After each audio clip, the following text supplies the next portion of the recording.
Hello, people. How are you doing today? How are you? How's your day? Wherever you are. I did promise yesterday that I was going to say something about the recent passing of General Muhammadu Buhari and the state of Nigeria in general, and the leaders and the pathetic state uh, of the public thinking. You know, people don't understand the difference between discourses and discussions and all of that. And unfortunately, it's affecting your very lives. It's affecting the lives of everyone. Before I get to Muhammadu Buhari, I would like to let you know what's going on around the world. If you don't understand, we now live prior to the invasion of Ukraine. We lived in a unipolar world. And we've lived in it since the Second World War. America emerged as the victorious power and the controlling authority in the world in 1945. And that meant that it controlled the economic, the political, and the geopolitics, affairs in the whole world. Everything they wanted, they got. They came to Africa, they got anything that they wanted across the world. And, for a little while, there was a Cold War, and there was USSR that was like, okay, let's challenge them, bipolar world. And that ended in 1992 when Gorbachev started the Glasnost and Perestroika um, um, worldview. And since then, since 1992, America had its way. And they did so in conjunction with all of the Western countries, and they perpetrated all kinds of evil. Regime changes in Africa, if you don't know, there's no coup that happens in Africa that any of these capitals do not know about. So your Babangidas, your Obasanjos, your all of this, they're just mere errand boys. And you guys don't understand that. But what is most striking now, let's cut a long story short, is that we're now living in a bifurcated world. And what does that mean? It means that America's power is being challenged, and quite successfully. Again, to understand that, you have to go back a bit in history. So, after the Second World War, America said, okay, I'm the only power that can guarantee the world's trade and commerce, and everyone's going to use American dollars, and we're going to be the reserve currency of the world. And that's a special status to have. If everybody has to change their own fiat currency into yours before they can do international trade. And that was what we had. And that went on for so long until Nixon came around. President Nixon, America was overspending. America was living the lavish life on other people's money. And they did back it up with gold, backing, because the money you think you have in your hand basically is worthless paper. It's just a legal tender. It's a debt that says, oh, pay so this amount, against some of the assets that I've got, locked up somewhere, usually in the form of gold. So that was the situation until Nixon came around in 71, and they said, I'm going to take the dollar off the gold standard. Gold standard meant that they had gold to back up, the dollar. And, what else do they need to back up, people using their dollar? So people often use words, they call it petrodollars in the 70s. And what that means basically was that America went over to Saudi and said, okay, what can we use to control the global resources and economy? We've got the military, the best military in the world, to enforce what we need. And then they basically told the Saudis, you know what? You are going to sell your oil in American dollars. And that's going to be the new standard. What's the dollars backed by? American military. That's it. So that is where the term petrodollar came from. And, you know, if you dare to have a parallel, way of commerce like, Saddam tried to do, you're going to have regime change. America is going to bring you democracy. And also, that was what Muammar Gaddafi tried to do as well. And they brought him democracy. So all of this has to be sustained by constant, oppression of people around the world. And the West is in sync with it because it did favor them. All of the trading and commerce arrangements since chattel slavery, since they stole people from Africa to build, the US and the old Western, economy and wealth. They've always enjoyed it together. So it's in their best interest to follow America's lead and then do whatever they need to do. So everything that's happening in the Middle East has been about the control of oil. You saw it happen in Iran, when Iran tried to control its resources, its oil, away from, the American dollar. They changed the Shah of Iran. So that was why the Shah left. And again, and that's why there's been this, argy-bargy with Iran, since the Ayatollahs, took over. So anyway, what I'm saying is that right now, as we saw in Ukraine, in Ukraine, the myth of NATO was shattered. It's been 3 years now. And trust me, they've sent billions of dollars worth of ammunition down to Ukraine. They've controlled the media. They forced us to put a flag in our houses. They forced us to pay so much more for energy. I think the amount of money that we pay for energy is about, don't let me go into it. It's like 4 times, 5 times since that happened. Food, inflationary pressures everywhere.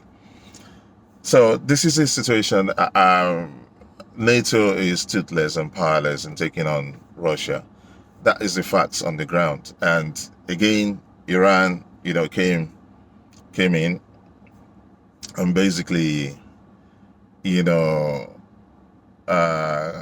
were attacked by Israel. We know that this was planned for a long time because you can't just go in and take out all of the generals, known generals. That means you've been following them for quite a while and you wanted to just take them out. It was successful in the past. Israel was invincible. They had the dome protection, the protection that America put up for them. They call it the Iron Dome. But what has happened is that also got shattered because weeks, just days, not weeks, days after all of the Iranian military leadership were decapitated, as it were, Iran fought back and they launched these missiles and all of that. And before, the Iron Dome will intercept quite a lot of these missiles, but now they have a new type of weapon that actually did a lot of damage. From what we were seeing, there's a blackout of news as usual from the mainstream media news, but Iran's retaliation was very, very successful. And key to that is the fact that for every Iranian weapon that got through, Israel and America were spending probably 10 times in terms of intercepting just 1 or 2, and it's costing Iran less than $1 million, for one drone. So and that's it. So you circle back to China. One of the master strokes, that China played was banning, the sale of rare earth materials, that is used in highly advanced weaponry, stealth bombers, all of these, new weapons, so to say. And that is a master stroke. So we now have BRICS. So BRICS essentially have now challenged the economic, political, and global power order. So we live in a bifurcated world.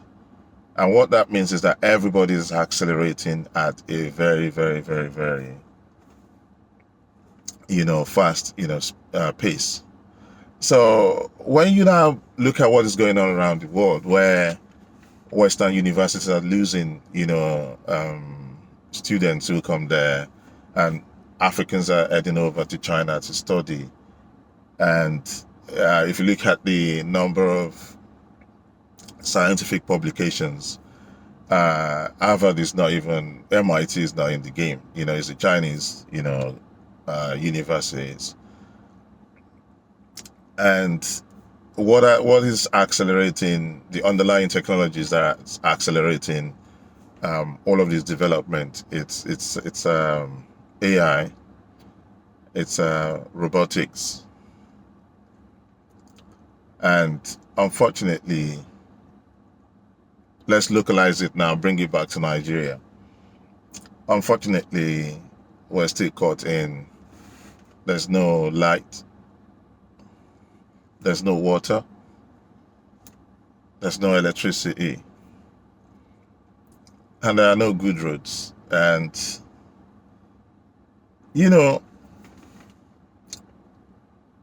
the acceleration of all of these technologies is having a lot of social impact, and the known social order is being deconstructed, and new realities, coming to fore. So in China, you can find a whole factory that is manned by robots. And then we have something that is called agentic AI, where in the future you want to set up any venture at all online. You can hire a super agent, and the super agent hires other AI agents, and they can deliver to you what takes years to deliver for people in just days, So that is where we're headed. So if you look at the pressure, even on China, on Russia, on all of the, we're going into a world where you're not going to have employment because the robots are taking over. AI is taking over. You and I, if you have a degree, your degree is based on the factor of rarity. It means that the knowledge that you have is rare to a certain degree, and that's why you have specialty and people want to employ you. But as you can see, even in the military, the drones are taking over manned, planes and manned, aircraft. So we're going to live in a world where already across the world, even in the UK, you can type UBI. UBI means Universal Basic Income. Type UBI trials in the UK. You're going to see that's happening in Bristol, it's happening in Manchester. They've tried it in Wales, and they're busy setting, the parameters for it going mainstream. If you Google it, UBI trials in America, you're going to see the same thing happening all over, America. They've tried it in Sweden, so it's over there. So if you look at what China is doing, China is just pushing out their own populace to go out and look for jobs elsewhere. So if you look at the influx of the Chinese into African cities is quadrupled over time. And when these people come around, they bring skill sets that you don't have. They have a long tail back to China where they can just they have understanding of manufacturing, they have all of these things they can produce, and they can bring it into the country, and they can bring in There's a video I saw for just $100,000. This Chinese guy is going to bring a whole factory into Nigeria, and he's hoping to make his money back within 2 years and profit like that. So you don't stand a chance. So even in the West, where I'm going is that we will have, by in the next 5 years, in the next 10 years, there will be 40% minimum unemployment. So people are going to be placed on universal basic income. That's why you have these burgeoning of games, of different things you can do online. They're making everybody a content creator and all of that. So you're going to be able to do something. That's why sports is leaping in bounds. So if you look at the Premier League, look at the money that is coming. So take all of the teams in the league. You find out that Chelsea is owned by the Americans, Liverpool by the Americans, Man City by the Saudis, and Newcastle by the Saudis. The Qataris own Man City. Americans, the Glazers, Americans own Man United. So if you look at it that way, that's what's going to happen in the future. Probably that's why they are expanding Club World Cup. They're going to create spectacles to make sure that people don't riot and protest. So in all of these, stuff that is going on, you look at Nigeria. So this is where I find it funny that people say don't talk ill of the dead. Do you know what? The decisions or lack of decisions that these people have made in the last 30 years have resulted in deaths of people by the hundreds of thousands of deaths. And if physical death is even good, I think the worst kind of death you can have is when you can reach your potential and you cannot.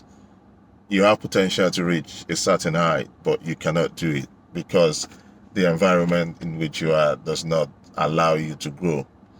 And it's funny because the guys who come out and say don't say anything evil about the dead, or don't say anything bad about the dead, are the religious types. They go to church every day, they go to mosque, and they visit their babalao. And they hear about the parable of the sower. The parable of the sower in the Bible, what's it all about? It's about environment. If you plant in a certain environment, the seed is not going to grow. But if you plant in a certain environment, the seed is just going to go that way, give you so many returns.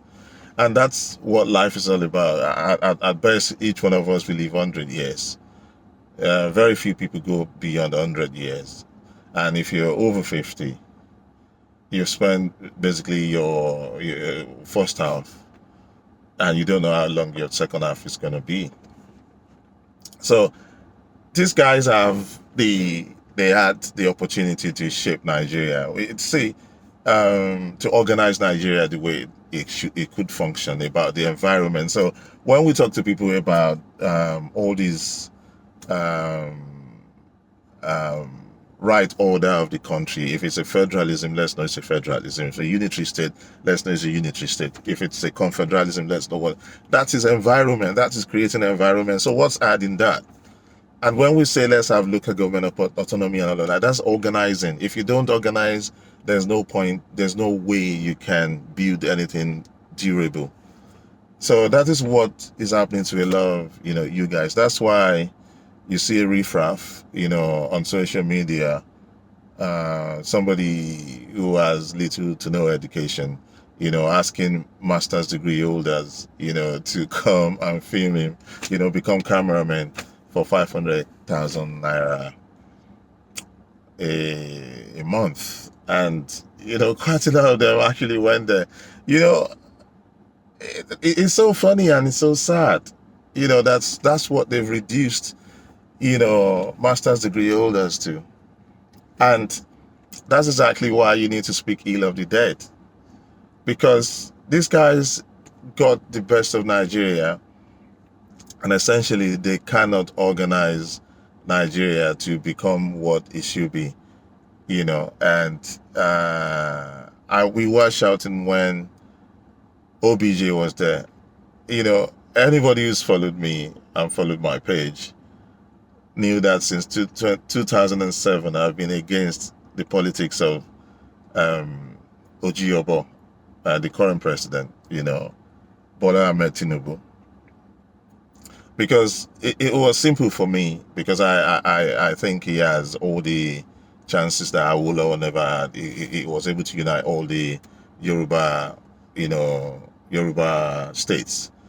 And there's no self-preservation, strategy to say, okay, guys, let's put some money together, let's fix the race system across Yoruba land and see, economics of multiplier effects, take place.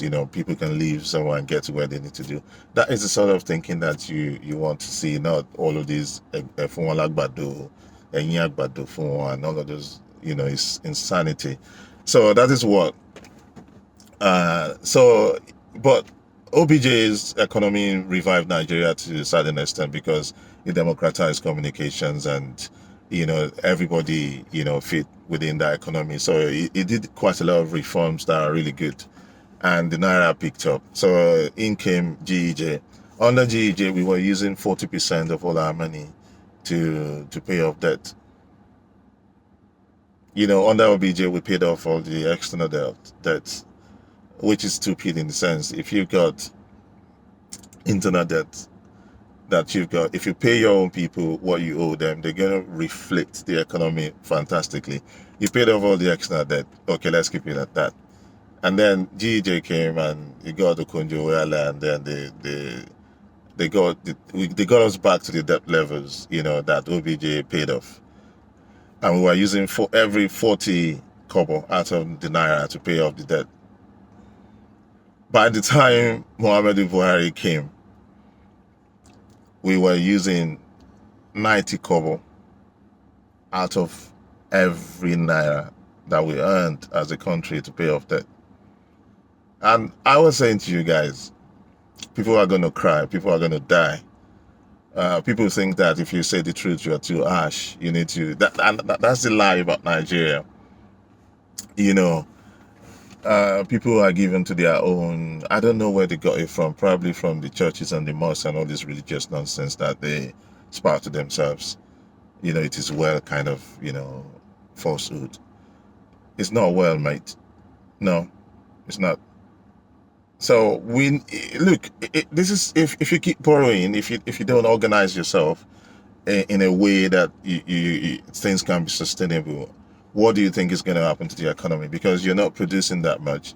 All this stuff that you're getting out of Nigeria, they're in their raw format and their raw state. So you cannot progress, you cannot be rich off of that.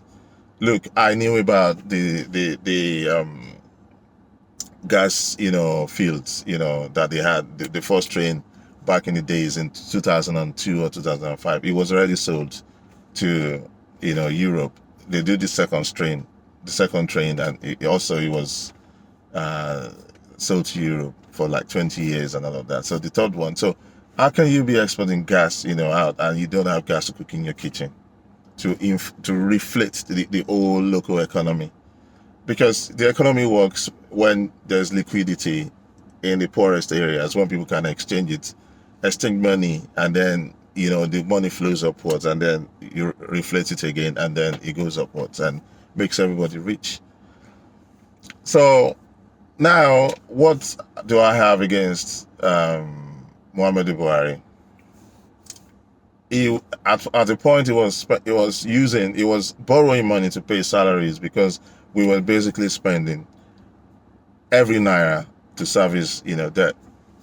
And he actually borrowed money to do what? To build a rail system to Niger Republic, to Maradi. Do you know how absurd that is? That is treason. In a functioning country, you should be stripped naked, thrown into jail, for that. But you lot don't take things seriously. The best way to go to jail in the Western world is fail to pay your taxes, or escape with the money that is meant for the country and spend it. You don't see that happening. You just say, okay, you guys are paying your taxes, you guys are in poverty, You don't matter to me. I don't represent you. I took the money straight away to Niger, build all of these, things to Maradi because, so I have some kind of ancestral stuff in Maradi. So why didn't OBJ take Nigeria's money and use it to build a rail system for Benin Republic and say, oh, after all, 40% or 50% of Benin Republic is Yoruba land. Look at that. So this the second one was under Muhammadu Buhari.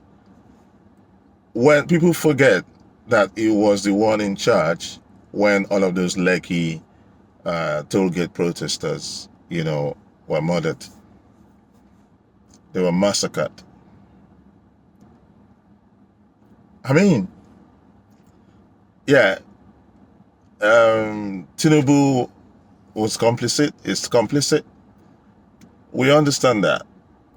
But the guy who gave the order for who isn't, you must understand what titles mean. The commander-in-chief of the armed forces, the guys who put on the army uniform, took the guns, requisitioned weapons, transported themselves down to that place and took the gun and shot the people. Do you realize what that means? The day you want to know Nigeria is progressing is the day that an army officer cannot touch you as a citizen because you're funding him to protect your country. Now, I live in the UK. I've never seen a military guy attack a citizen. Never. If it happens, not only are they going to be taken to court, if they get to court, they're going to have severe punishment because they're trained to kill. So you're trained to kill, basically, and you can't be doing that to civilians. And your job is to protect the integrity and the people of that country. But what is the function of the military in Nigeria? Nigeria, as the military, about 90% of the time that the Nigerian military have been in existence is to war against their own people. So how are you going to progress? Because we don't know the meaning of things and why those things are. So how can you authorize the killing of citizens? Okay, we Kensariwa Abacha, we still say it tomorrow. Buhari authorized that. So, look, nobody is special. Nobody. I can tell you that. All of us are seeds. It's the environment in which we live. My dad of blessed memory, we will talk about politics and, back and forth. A lot of the things I say with some of you guys that you take offense, my dad is more like, okay, bring your proof. Let's talk. Okay, this is my view, that's your view. And I respect him for that a lot. But a lot of you guys don't know that. Anyway, let's go back to my granddad. Lived in Nigeria, died in Nigeria. And what I always tell my dad, that your dad was shouting up NEPA. He would do that, up NEPA. And you, my dad, who lived to be 80 years old, will also, the up NEPA thing. Up NEPA thing, for those who don't understand, is when there's a blackout, and they return, electricity or power. And then we will shout, oh, up NEPA. NEPA is the company, that supplies the electricity. So my granddad did it. My dad did it. I was the chief of the up NEPA chorus in my house because I love lights, And when it's like, up NEPA, that's what we did. So if I had have my kid in Nigeria, it will still be doing up NEPA till today. So that's 4 generations. Have a think about that. called my mom yesterday. Said, Mom, how you doing? So, it's the generator we're using. Oh, there's no light for 2 days. Every time I talk to her, that is the situation. Since I moved out of Nigeria, it's a given. It's a given. It's a given. There are certain things that you don't. And I remember back in the days, when we go to church, they will ask us to pray. And what are we praying about? We're praying that the devils will not make the lights go off. Do you see the futility of that? We'll pray that the devil is not going to be so powerful as to stop NEPA from giving us electricity.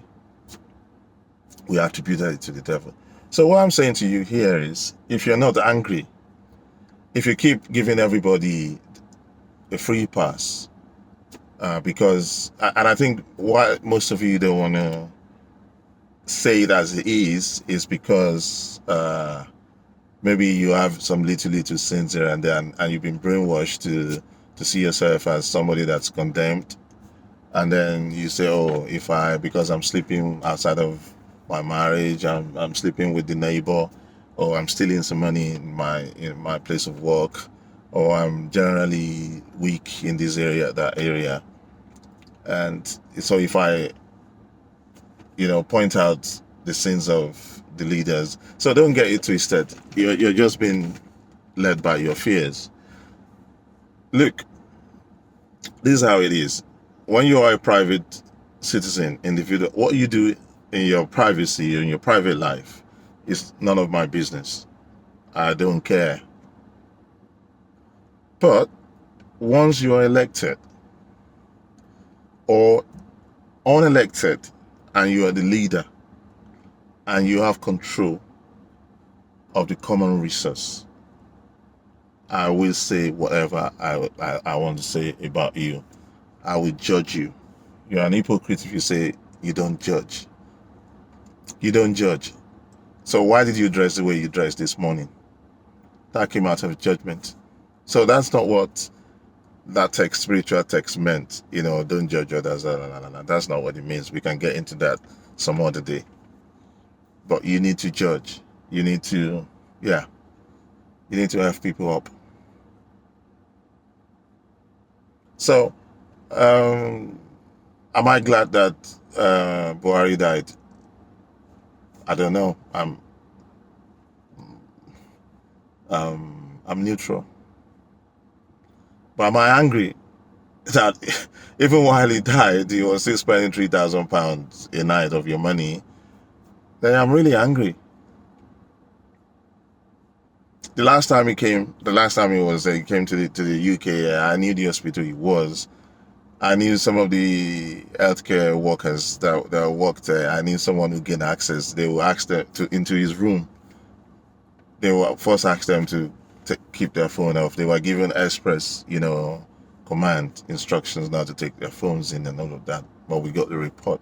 We knew what he was dealing with. So if these guys ruled you, for all of these years, and they cannot get primary health care in their own country, you have to cuss out a lot of people.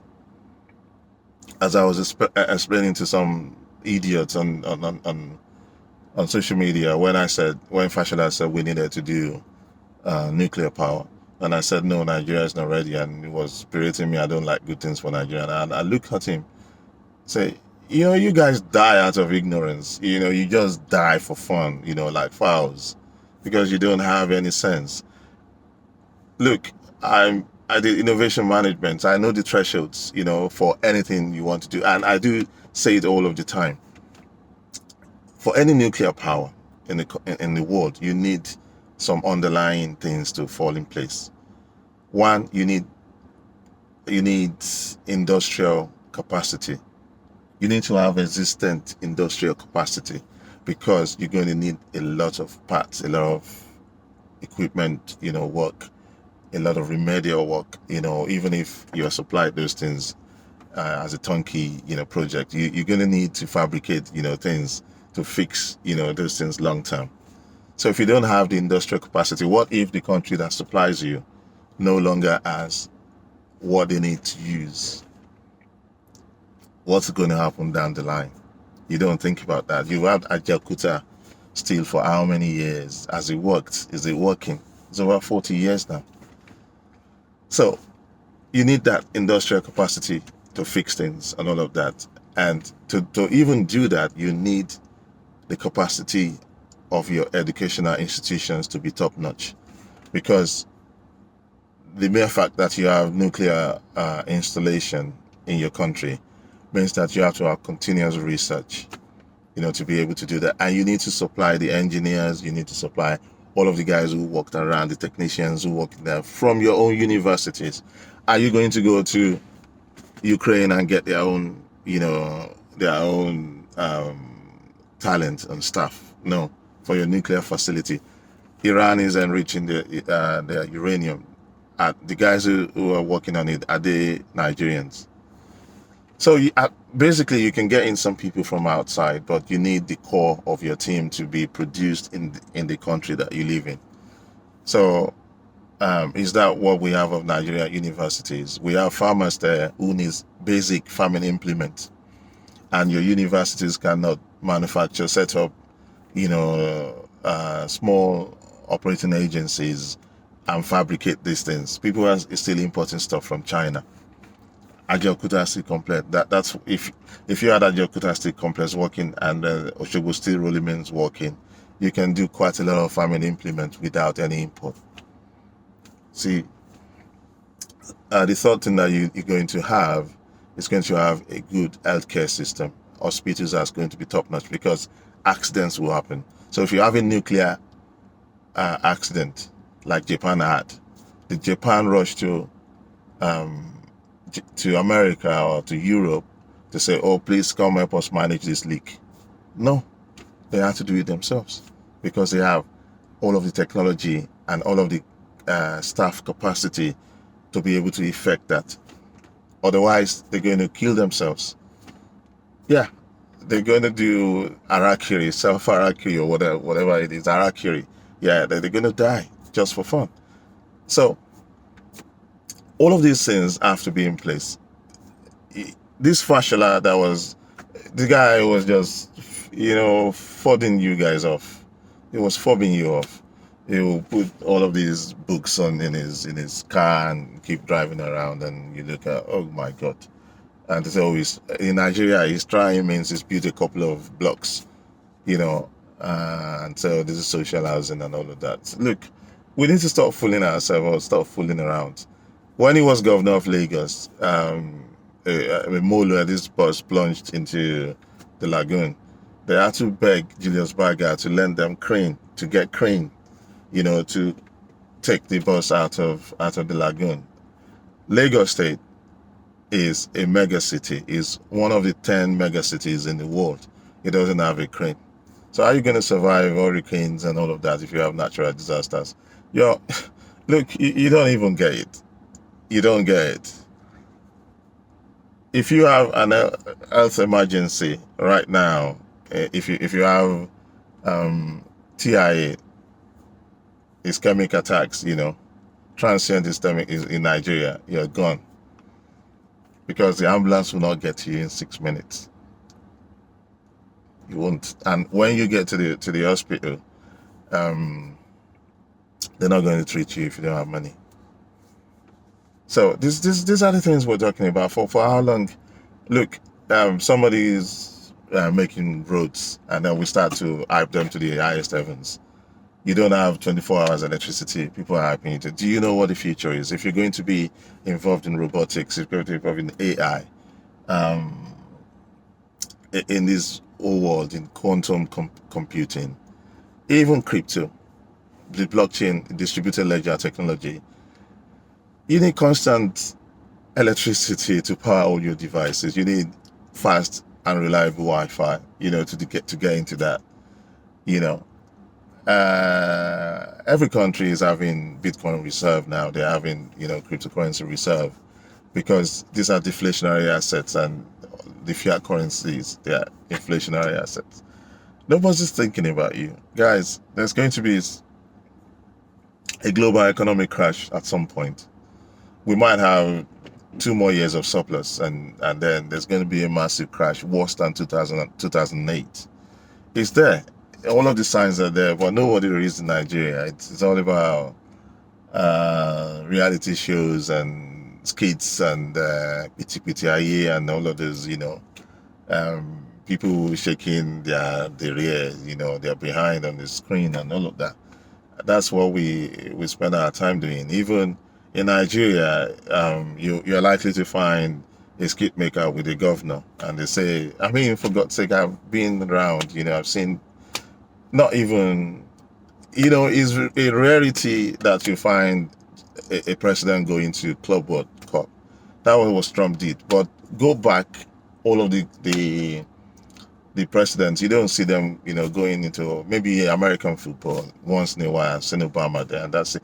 Where I live in the UK, you're a skip maker, you are, even if you're a Stormzy, the grime, king, you and Sadiq Khan is not going to invite you to the political office and be saying this is the glory of, that some girl was doing some cooking thing for, and that's where, Sanwo-Olu went. I mean, that's bullshit.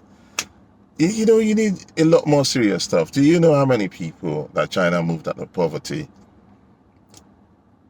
Over 400 million people. How many of you are in Nigeria? China just moved everybody out of poverty that way. So this is the scale of things we're saying. So if you're still saying prayers for your oppressors, and you might as well, if you're forgiving Babangida, Tinubu, OBJ, and all of these, people who have messed up your resources and, basically turn you into beggars in your own country, you might as well, go back to the guys who took your ancestors as slaves and worship them. And that's what most of you do anyway. So we need to be serious, and we need to be factual with ourselves, and nobody is going to be here forever. So it's the quality of life that you have that's the most important for you. The quality of life that you enjoy whilst you are here, that's what's going to be the most important thing, So that the rant over. I mean, I'm going to write. I usually want to stay away from, doing this, kind of commentary, but I do think, it's time now that we'll be able to explore some of this. Once I have the time, once in a while, I will do this, and then we can see how it's. But that's why I always say the quality of the public discourse in Nigeria is abysmal.